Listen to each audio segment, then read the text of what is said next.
Mr. Milo, where have you gone? Mr. Milo.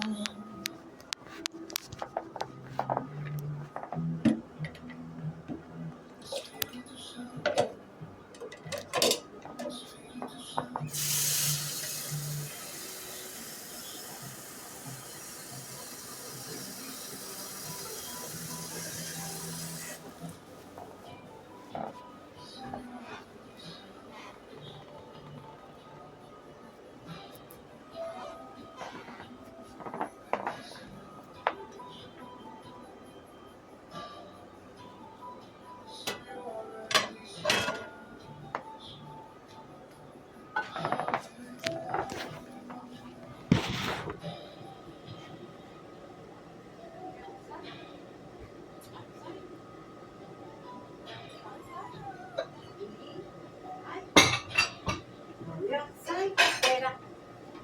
Afuera. Sai.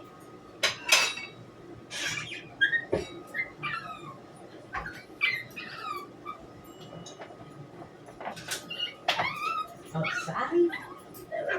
Pero outside, afuera. Vamos, compra. Tú me das a ti. Listo. ¿Qué tiempo?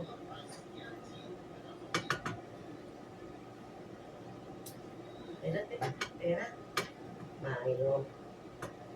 Milo.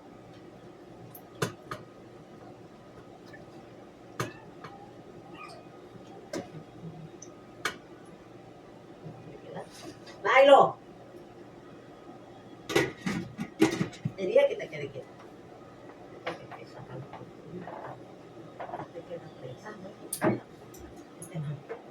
Un ratito para afuera. Vamos a hacer. Un ratito porque tengo que estar quieto afuera. Para que no te dé. No, Milo.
No.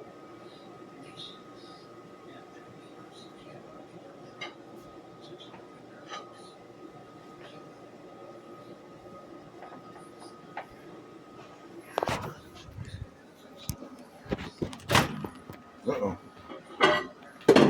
Pretty soon I'll get rid of Raul too. Raul Castro. So sorry for you, Raul. Raul. You should have behaved yourself, Raul.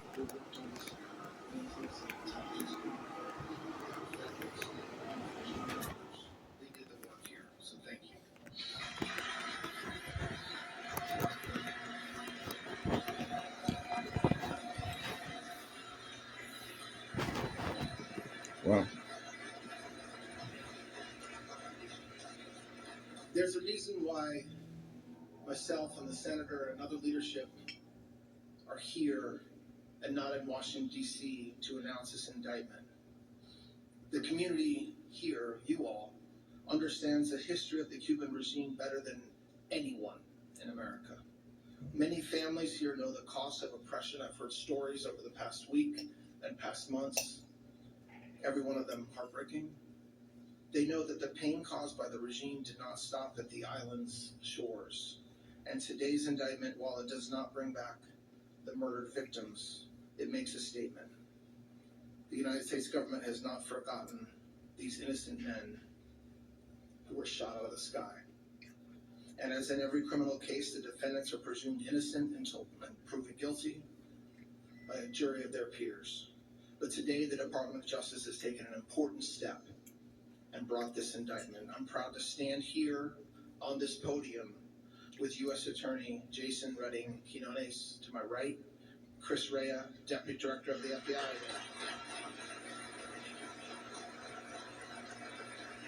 You're gonna get to clap. You're gonna get to clap for Jason in 20 seconds.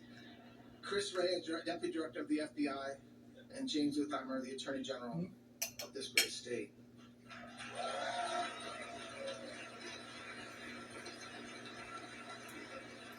And your great U.S. Senator is here as well. She's very busy in D.C., but wouldn't miss this for the world. So thank you for being here, Senator.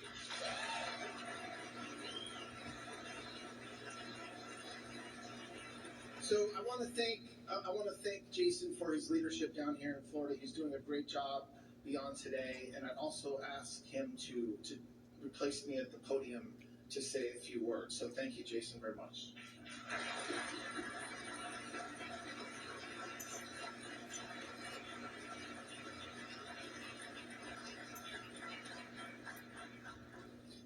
Good afternoon, and thank you all for being here. It may sound a little repetitive, some of the things we're saying, but they're worthy of saying twice, 3 times, 100 times. So bear with us. For nearly 70 years, the communist Cuban regime has acted with impunity in its systematic repression of its people. And for the last 30 years, this regime's senior leadership has gone unchallenged for its murder of 4 Americans. Today, the United States announces a historic indictment charging Raul Castro and 5 co-defendants for their roles in the February 24th, 1996 shoot-down of 2 brothers to the rescue.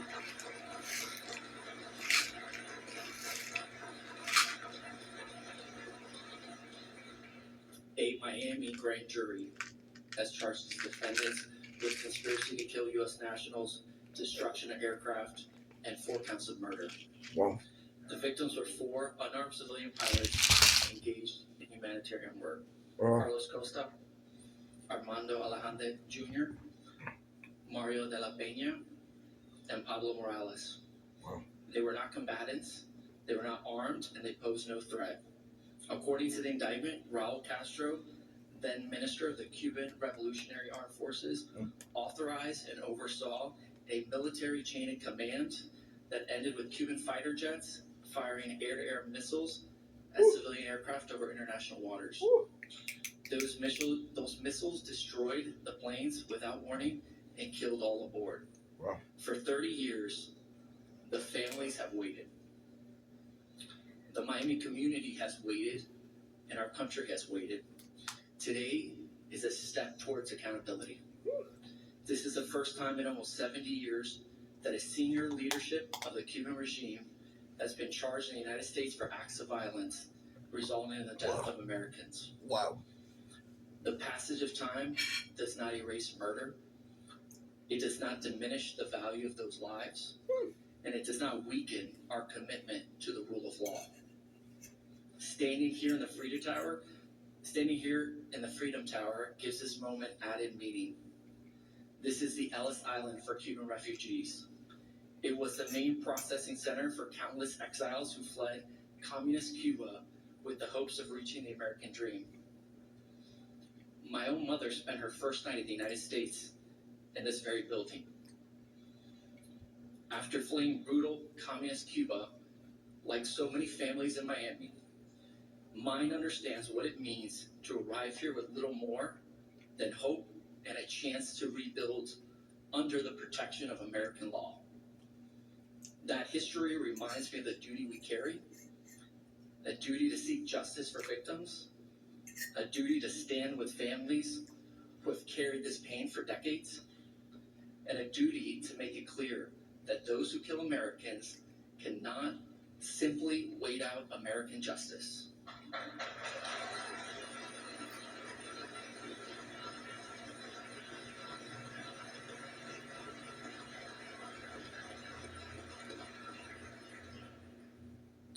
Today's date, May 20th, also carries deep meaning for the Cuban people. It is their 4th of July. It marks Cuba's independence from colonial Spain. It reminds us that the pursuit of freedom, dignity, and accountability spans generations and still lives alive and well in the heart of the Cuban community. Today's indictment is one part of that long effort. When I came into office in August of last year, I made reviving this case a priority. And I want to thank the team that made it happen. My first assistant, U.S. Attorney Yara Lorenzo Calucas.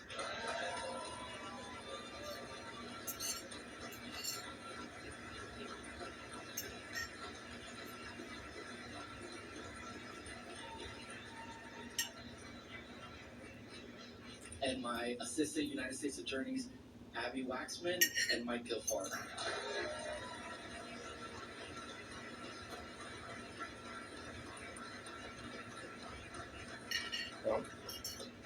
In conjunction with FBI Miami's Cuba Squad, which we're not going to name or show their faces,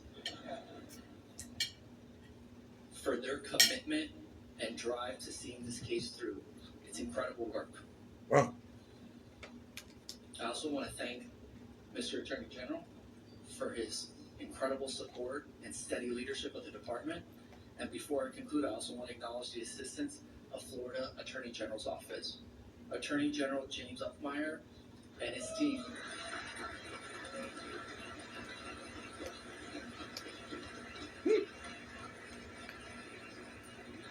have been strong partners in this effort. Their support reflects the best of federal and state law enforcement working together in service of justice. Wow. With that, I turn the podium over to FBI's Deputy Director, Chris Rea. Thank you. Wow. This is crazy, man.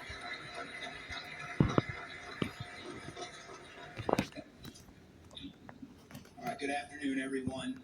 Before I begin, I specifically want to thank the Attorney General and, of course, the U.S. Attorney here for allowing me to speak to you all today. I also want to thank you all for giving me the opportunity to showcase the small part that the FBI played. As was stated, today marks a significant moment in a long, long journey for justice. A journey that began 30 years ago with an unprovoked attack on American lives. Wow. 4 humanitarians were on a noble mission to help those fleeing oppression. Wow. Instead, their lives were violently taken in a reckless act by the Cuban regime. The FBI, the Department of Justice, and countless others never forgot them, and we never stopped hunting for the truth. Today's announcement shows that if it's 5 months, 5 years, 5 decades, we will keep pursuing you, and we'll keep pursuing anyone who intends to harm our citizens, and they will face American justice. I'd like to thank our dedicated special agents, our dedicated prosecutors, our dedicated intelligence analysts, and our dedicated professional staff, as well as our counterintelligence program, for never giving up. Enormous credit is due to the many teams across the 16 different FBI cases regarding this matter. The teams who have worked to hold members of the Cuban government's WASP network accountable. Our people have systematically and relentlessly searched for evidence, conducted countless interviews, and pieced together critical intelligence for nearly 3 decades. Hey. They turned dead ends into fresh leads. And over the years, that hard work has paid off with convictions of multiple operatives for activities related to that vicious shootdown. The charges we announced today are only the latest milestone on that road to justice, a road paved with persistence, partnership, and extreme resolve. To anyone who spies on our country or harms our citizens, know this: the FBI, the Department of Justice, has a long memory. We will come after you, and we will find you.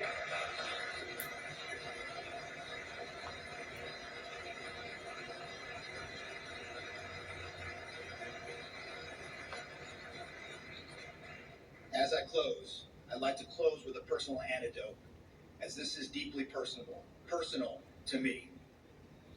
You see, I was a former member of the United States Coast Guard right here in Miami Beach in Key West, Florida, in the 1990s. I conducted numerous humanitarian missions with my fellow Coast Guardsmen, rescuing Cuban citizens who were just trying to find a better life. I also was fortunate enough to act as security during remembrance ceremonies held at the 12 nautical mile limit just outside of Cuban territorial waters. I served on Coast Guard cutters that provided the security to the friends and family who were just trying to remember their lost loved ones. So for me, today brings everything full circle. So in that vein, we dedicate all 3 decades of casework to the memories of the loved ones lost that day. To the victims' families and friends, we stand with you as we hold those responsibilities to account. Now, I'm going to turn it over to the U.S. Senator of this great state, Senator Moody. Thank you.